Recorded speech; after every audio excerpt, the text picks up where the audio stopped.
Hi there, everyone. My name's Bryan. I'm the Executive and Artistic Director of the Aeolian and El Sistema Aeolian, and I have a very special guest with me today, and this is Trent. Trent, welcome. Yeah, thank you for having me. It's a pleasure. So I wanted to have a little conversation with you today and just get to know a little bit about you and then your experiences in the El Sistema program. Yeah, sounds great. Okay, good. So let's start out with, how old are you? Well, I'm 14 right now. 14? Just 14? Yeah. Wow. I always think of you as a lot older than that. Well, how long have you been in the El Sistema program? Well, I've been in the program since 2016, 2017 times, so that's about... So pre-pandemic. Yeah, pre-pandemic, yeah. It's all a blur. Yeah, it's... So that's like 7 years? Yeah, about 7 years. Wow. No wonder I can't remember how old you are. So just tell me a little bit about yourself in terms of what school you go to, where you live, anything you want to share with us. All right, so I just finished elementary school, so that happened, I just graduated 8th grade, a couple days ago. Wow. And then I'm going off to high school at MTS, which is in North London. Okay. So that's a Catholic school, but I'm doing the French immersion program. Yeah. Nice. Tu parles français? Ouais. Moi aussi. Depuis la première année. Oh, d'accord. C'est magnifique. Now we'll go back to English because I don't think most of our listeners speak fluent French. What does it feel like to graduate? Well, it's kind of just it feels good, but at the same time it's almost a bit sad because you're never going to see those friends again. No? I mean, maybe in the future, but just you're not going to see them as much as going to school every single day with them for months on end. So not a lot of them are joining you in your new school. Okay. Well, it'll be an adventure to learn and experience a whole bunch of new environment, new people. Yeah. Mm-hmm. So in your high school, do you have any specific, you're in the French program, obviously that's an important thing for you to learn that language. What about subjects you plan to take and you're excited about? Well, for my arts thing, I'm going for music. Nice. Yeah. That's great. So music is a consistent. So why don't we come back then and just talk a little bit about your music background? Do you want to just start from there? So when I first joined El Sistema, I played on viola for about 4 or 5 years. And then I transitioned over to trumpet, where now I'm doing pretty well on that. And, I play in the band at cadets and at school, so. And do you ever pick up your string instrument at all? I played a couple times. Did you? Okay. Does it come back easy? It does come back easy, actually. I had a music class last year, and we were picking classical instruments, and I couldn't pick a winds and brass instrument. So I just chose the viola, and I was able to not play it quite as well as I did before, but I had a lot of the muscle memory down for the notes, and I could still read the music pretty well. Yeah. Nice. That's great. And so tell me about music in general. What role does it play in your life? Music in general? A lot. Music plays a big role in everyone's life, Whether you're listening to music on the way to work or, playing, singing a Christmas carol with your family during the holidays, yeah. Right. Yeah. For me, it's so vital, right? Yeah, it is. Yeah. It's one of the essential components of, sharing your emotions with other people and just connecting with them, yeah. Yeah. So maybe we can go back to those first few years in El Sistema. What was it like for you? So when I first joined, I didn't really know what to expect. I was kind of nervous and everything. But then really after my first performance, that's when I kind of really fell in love with music. Going up there, feeling the anticipation in the audience and just, playing. It was just a wonderful experience. Yeah. Nice. And so is there any particular type of music that you're drawn to? I play jazz band with Bruce and classical music. So really just stuff like that, stuff where you can hear everyone working together and the practice that they put towards that for months on end. So just for your casual listening, do you have any particular styles that you like to listen to? Maybe rock music sometimes, or just jazz when I'm doing something calm, schoolwork or whatever, yeah. Okay, that's calm for you? Mm-hmm. Good. For some people it's stressful. As you're moving forward in the years, we've had a lot of different experiences performing with El Sistema. And for those Yeah. of you who are listening and don't know about our program, it's a free after-school music program, very intensive, where we've been fluctuating around 150 kids in the program this year, and they're in orchestras, choirs, full orchestra, by the way, with bassoons and oboes, timpanis, and we have guitar classes, Indonesian Gamelan classes. The kids get a full meal 3 times a week, and as I'm the director of Aeolian Hall, we bring in a lot of artists, and we're really thrilled that the kids get to collaborate a lot with these artists. So this year, we have a planned performance with Laila Bialy, the very famous jazz superstar, as well as Voce 8, which is an a cappella group coming from England, one of the top in the world, and we're thrilled to announce that they're only doing education and performance with our performance here in London, Ontario, not for the Toronto performance or the other performances. Really kudos to that group for wanting to give the gift of music to young people. We've done a lot of that. Are there any outstanding moments for you where you remember performing on stage at Aeolian? Yes, actually, when I was playing viola, when we played the Royal Fireworks song, that was really like my first like really grand piece in front of an audience. Yeah. What did that feel like? It felt amazing to play, you know? Because then that was like months of practice going up towards that, and just like the power of all the instruments coming together. Yeah, And it's then also, remarkable. I'm pretty sure last year when we played jazz band at Aeolian Hall, was that last year? I think so. Yeah, last year. It's almost every year, Yeah. but I think last year was at Aeolian. Yeah. Mhm. When we played that was just incredible. And you just recently performed, were you in the jazz festival? Did you get that I performance? didn't get the chance Oh, to you didn't get perform to- at the jazz okay. festival, but I wish I did. Yeah. So the kids got a chance to perform in the Aeolian's 3rd annual Jazz and Musical Arts Festival outdoor stage. Just again, one of the experiences that happens there. Were you around when Matt Alber was here? No, I wasn't. Oh, so that was just before your time. So 2-time Grammy winner, the kids got to perform on stage with. But let's go back to the program itself and the experience. So what's it been like with your colleagues? Like, the people you make music with? It's great. You know, it's, in my opinion, it's really amazing having other people that like share the passion of, the instrument you play, and going there and seeing your friends every week. So it's really nice. And I'm assuming you made these friends as part of the program. Oh yeah.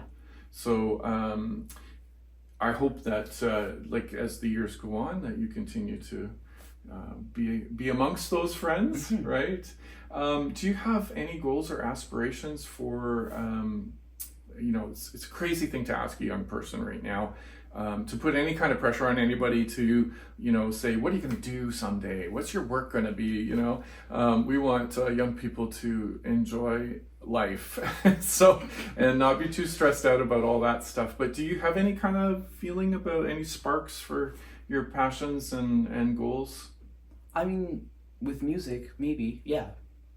Like, I might want to go to university someday to study music. Well, that would be nice, Wow. Nice. And so let's go back to the program itself and your understanding of it. So this is a free program. It's not government funded. So we're raising money for the program all the time. And, it's really in large part because of the community around London and the broader region. People come in and make donations to the program so we can buy the violins and the $10,000 bassoons. Oboes are like $4,000 or $5,000. Yeah. Even just the violins, I forget now, it's something like $650 for a medium quality kit. So it's certainly not cheap. And maybe tell me a little bit about the teachers. Oh, the teachers? See, the teachers are great, honestly.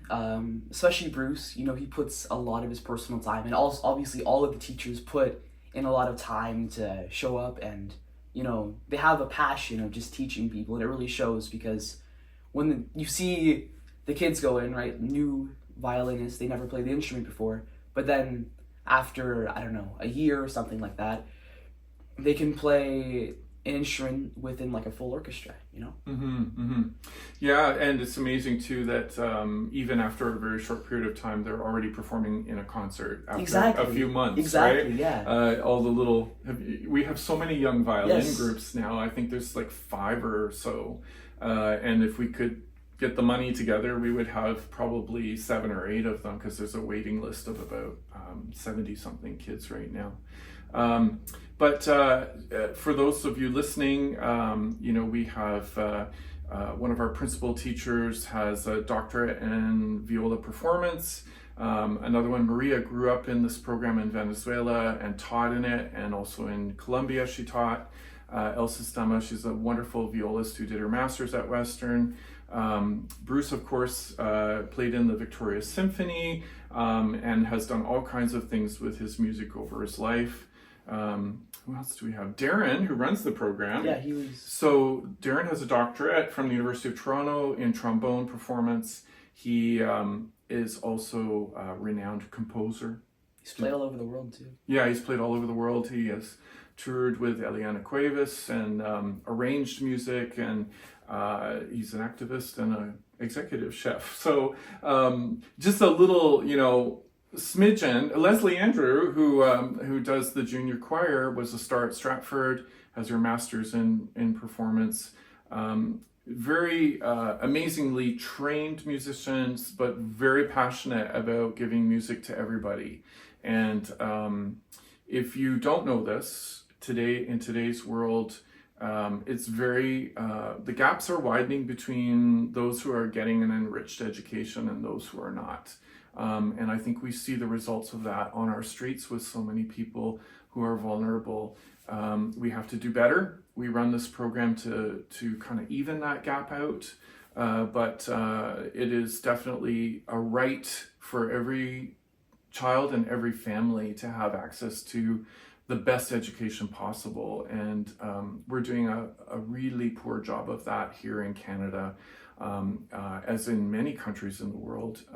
I lived in Europe for many years, which is different. So, I've been spending time in Finland, and they believe that every child should have exactly the same education. And it's absolutely true. I've been in every classroom.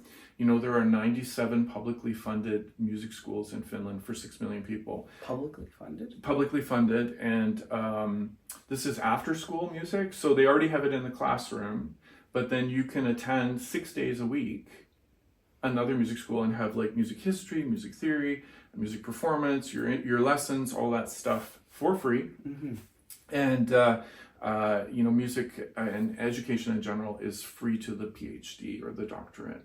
You don't have to pay any tuition. Yeah, it really doesn't exist here in Canada. No, it doesn't exist, but it just shows you the gaps again in what we should be doing versus what's happening, and that's why we run this program. Mm-hmm. I mean, ultimately, we shouldn't have to run this program. It should be in every classroom, in every school, just like this, but unfortunately, it's government-led, a lot of this. Yeah. And especially, there are a lot of people who don't believe that every child should get this opportunity, and some of them are leaders in government, which is very shameful, and we're trying to do something about that. But I digress. Back to you, Trent. So we're just finishing up for this academic year, and I'm assuming you're coming back in the fall? Oh, yeah. Great. Okay, I hope to see you back in leadership class too. Yeah. We'll try and see if we can swing that. Yeah. I just really so proud of you and your achievements, and your passion for music. It's really, I don't know if you know this story for our listeners, but some kids really hate school, but they'll get up out of bed for band, right? They go to school because there's music there, and music is really transformative. Did you know that the latest research on neuroscience shows that if a child studies gets to study a musical instrument, that they will score on average about 10% higher in every subject in school? Wow. Yeah. So that's clinical trial research, more than one study. It's neuroscientists at Stanford University are now saying that STEM education's fine, it's good, you know, but arts education is where it should be, the creative. And unfortunately, our society is just not there yet, you know, but I know you get that. And I truly believe that if a child picks up a violin, they will not only enjoy music, but they may support an orchestra later, right? They'll understand the value of that. And if they don't, they won't, right? So again, it's so essential that every child gets this opportunity. So just as we finish up here today, Trent, I've been doing a lot of talking, sorry, but I want you to just maybe, if you have a few words to say to the public about the program, or any last words about, you know, supporting it, or, you know, getting that opportunity into the hands of other kids? Sure, yeah. So El Sistema is a wondrous program. It's essentially just full of opportunities to learn whatever instruments, you know, you can choose. You can choose from anywhere from guitar to oboe, you know, there's a really wide array. And as Clark said, there aren't really that many opportunities to learn music in Canada as there is in other countries, such as Finland, as you mentioned. So this is really a wondrous program for all of its members, you know, really igniting the passion of music in people. And yeah. Well, you know, it's my privilege to really try to get this into your hands, and I feel really blessed to be in a position to try and do that for you. I hope more people will step up to the plate and make sure that every child gets music, but more than that, gets the best education possible. So Trent, thank you so much for taking the time to speak with me. Thank you for having me. It's been such a pleasure, and I'm so proud of you. And I'm so excited about your journey ahead. Thank you. Okay, we'll talk again soon. Yeah.